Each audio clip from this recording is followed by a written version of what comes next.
তাহলে অবশেষে দাদা বাংলাদেশের প্লেয়ার একটাও কিনলো না। এই তুমি এটা কি কো? বাংলাদেশে নামলো, বাংলাদেশে আমাকে ইন্ডিয়ার তুলনাই নাই। তুলনা আছে কি কছে? যোৱা বছর চেন্নাই সুপার কিংসের লগে বাংলাদেশে মুস্তাফিজুর খেললো, কোনো পারলো না, বোলিং একদম কাঁচা বোলিং করছে।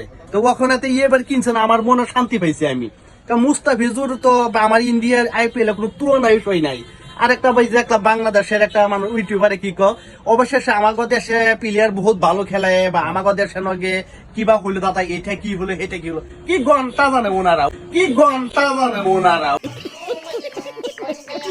ওনারা আমাদের ইন্ডিয়ার তুলনায় হয় না। আইপিএল হল আমাদের জোরদার, আমাদের প্লেয়ার গুলা চিনে কোন প্লেয়ার ভালো খেলতে পারে, কোন প্লেয়ার না খেলতে পারে, চিনে আমাদের দেশে। তো বাংলাদেশের লগে তো আমাদের ইন্ডিয়ার লগে বাংলাদেশ কোনো তুলনা হইতে পারে না।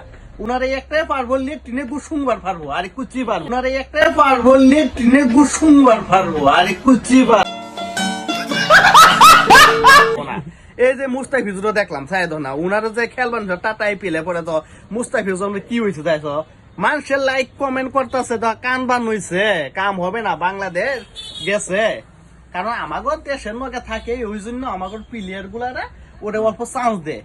ওরা চান্স দেয় না, ওরা মাথা তুলে বসে পারবে না, কারণ পারে তো কিছুই পারে না, ওদের লগে কথা কয়ে লাভ নাই।